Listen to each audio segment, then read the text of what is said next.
Well, we're back with another AV Jam. We've gone international again. So not only do we have Jason Ward here and Kev Talbot as normal, but we've also got Julius James from JJ Casts from Las Vegas. Give us a wave. There he is. Awesome. So you and I met over in Infocomm just now on the Panasonic stand, and it was all eSports set up. So we wanted to have a chat about that because we didn't really know what's going on in the UK compared to the US and what the differences were, because the US is really blown up. So can we have a little bit of a chat about how you ended up into eSports from the traditional sports side of things and what your feelings are on that?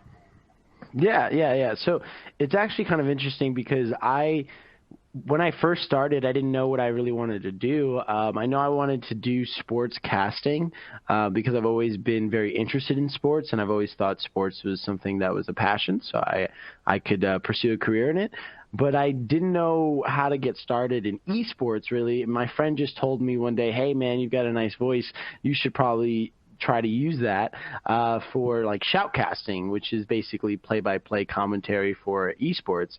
And right around this time, at least where I live in Vegas, they were building up more and more like cafes and more esport themed venues, if you will. And by the time that I started to kind of like get myself into these venues and kind of see what was going on, I just one day was like, hey, I shoutcast or I commentate on esports. If you ever need a commentator for any event, let me know. And then I literally would commentate events for these people for free for food. Like they would pay me in food.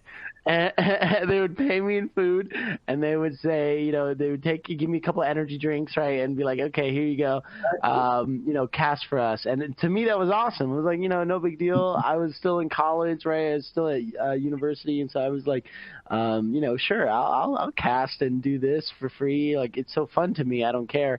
And that was 3 years ago. And now We've come a long way. And like you said, we met at Infocomm, which was a great event. It was a fantastic event. I was working for Panasonic. Now I'm basically an independent contractor where I get hired by companies like Panasonic. I've done work for Intel. I've done work for Alienware. Basically, these bigger tech companies will hire myself to run an event like the one that they had at Infocomm, where they're just they want people to be exposed to the experience of esports. They want people to feel what it's like to be in a stadium setting and watch this kind of thing happen in a crowd, because it's just like traditional sports in that sense. You have so much exciting fun with it. It's great. So, can I ask a question then? Traditionally, when somebody commentates on football, our version of football, not soccer, like here, it's normally handled by an ex-player, right? Mm-hmm. Which means they have a certain level of expertise. Are you a good gamer then? You know what? That's such a good question. And yes, the short answer is yes, I'm a gamer. I'm a huge gamer. And yes, I think that you actually have a lot of truth to what you're asking, because I don't think I've ever met a caster who's not played games, or who's not a gamer themselves, who don't know the game. Because I agree, just like in traditional sports, you do have to have a wealth of knowledge about the game, and you have to be able to talk about it. You have to be able to sound, like you know what you're talking about, and intellectual about it. So, right? Yeah, exactly. And and don't get me wrong, you could go out and study the game, sure, but the easiest way to learn is to play it, right? Is to actually be a guy who's playing inside the game. So I've spent countless amounts of hours on the games that I play, or on the games that I cast rather, and it helps. It certainly helps, but it's not required per se. I would say that the best color commentators, because we have color commentators, right? The best color commentators are usually ex-pros or people who have played the game for years, really know the game. That's the best. And that's not what I do. I do just the action, the hype guy. I'm like, the guy that as the goal is scored, I'm the one that's screaming goal, So that's what I do. So do you then commentate only on specific types of games, the games that you play, the games that you're interested in? Or would you go and commentate on the most random game? And it's funny because for the large large early portion of my career, I only commentated one game. I only commentated this game called League of Legends because it was the main game that I played, and that I wanted to kind of just do that one game. But I noticed that people were starting to really enjoy other games and want to have events thrown for other games. So I kind of realized I had to expand my repertoire and play more games and learn more games. So I actually now do a bunch of games, like Fortnite. As you see, at Infocomm, I was doing Fortnite. I've done PUBG, like just a bunch of different games, and I've had to go back and like play these games for like weeks at a time, like hardcore, just to like learn the game and know what I'm talking about. Because the funny thing is, like we said earlier and how we alluded to it, these gamers, if I'm the guy talking about the game, they expect me to know. And if I don't know what I'm talking about, I'll get crucified. Like I'll get destroyed on stream or destroyed by someone who come up to me and be like, "Yo, what did you say about this one thing earlier? Like, what are you talking about, man? Like, you can't not know what you're talking about." So yeah, I do just all kinds of games now because of that. You said pro. What? You said ex-pros earlier. People getting paid for this? Yeah, I get paid to talk about it, let alone the guys who play it get paid way more than me. The guys who are playing the game make six-figure salaries. I mean, it depends on the game, of course, but that's like on the low end. The best and biggest professionals in the world at these esports are making millions of dollars. Like, they're millionaires. They are just... What's their age range? So generally the age range starts around 17, because you can actually become a pro around 17, all the way up till about 27, 28, I would say. There are I think a couple players that are in their 30s that are still playing. Not very many. They're in the minority. But generally, something that we're seeing right now in esports is burnout. Because unlike traditional sports, you go and you train, and your body lets you know physically when you're tired and you're exhausted and you can't train anymore, right? So you know when to stop, you know when to take a break. However, with esports, with these video games, these kids will game for 12 hours a day, nonstop, 15 hours a day, nonstop, to be on that level. Because here's the problem. The guy next to him is doing the same thing, right? Like, it's kind of like the Tom Brady mentality, or just, I use that because that's American football, but even like in soccer, I do know a little bit about soccer, right? Like, all the best players in the world are really good. If Neymar has a certain practicing regime, of course Cristiano Ronaldo is going to have something similar or more intense, and same with Lionel Messi, right? Like, they all have to be on par with each other in order to be the best. And so similarly, these guys know that these other players from other teams are going to practice for 12 to 15 hours a day, so I have to as well.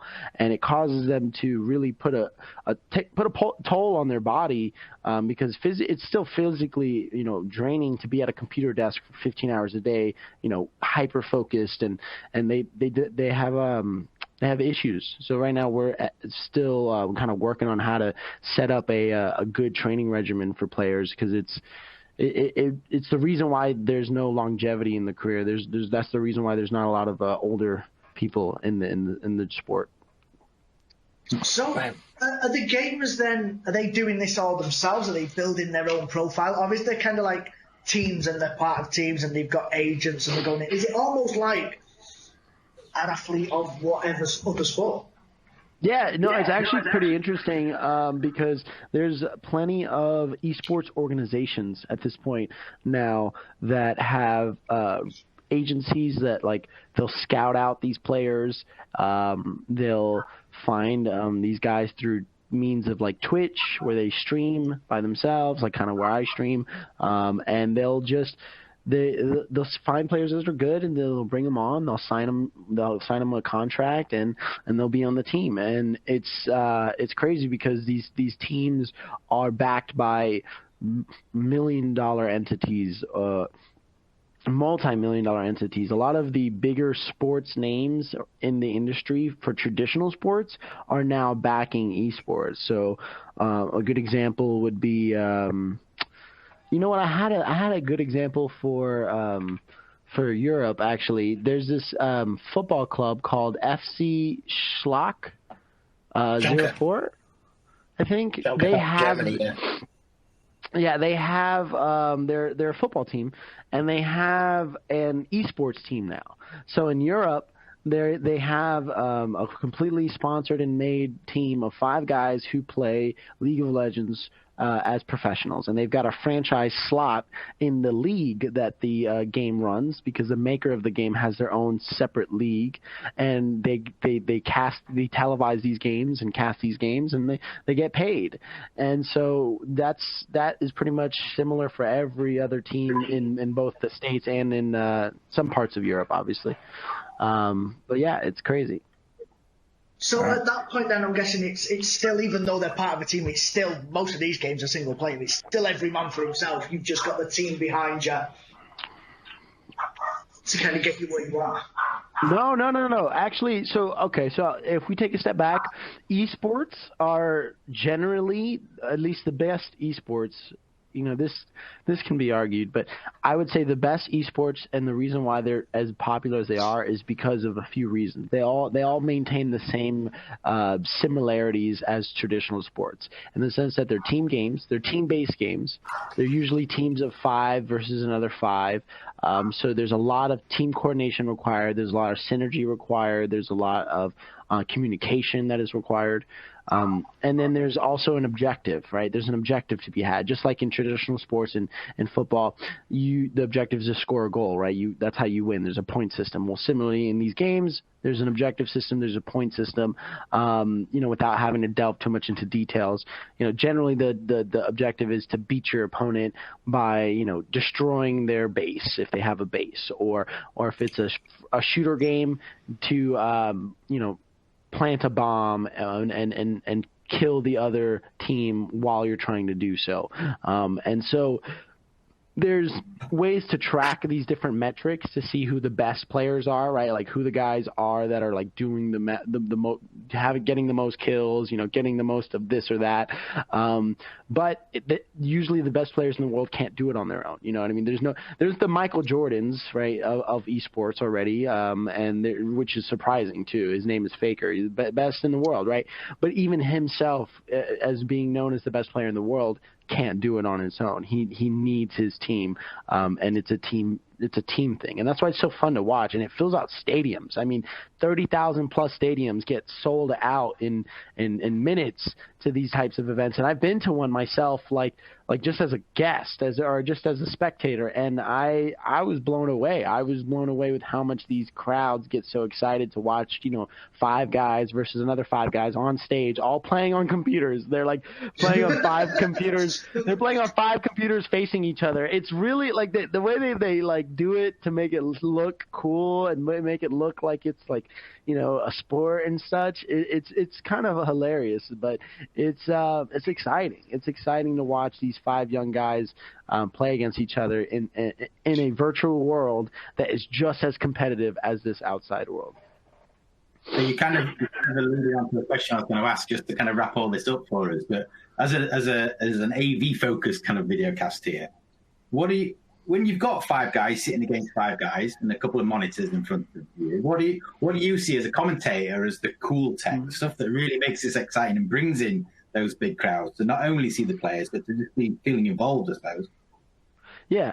From an AV standpoint, I think that a big part of what makes it very exciting to watch is the fact that the whole time you're watching 2 things. You're watching the game and you're watching the player, because on these on this big stage and on the computers, there's usually a camera facing on each of the players, and so the camera allows you to see the player's reactions. It allows you to see the player in the game and get the raw emotions of that player while he's playing. It's something a little unique that you kind of see on TV for traditional sports, right? When the camera pans over to the athlete and you see his reactions and see how he thinks. But that's only when he scores the goal or when he does, something big, right? Oftentimes you just see the wide scale, shot.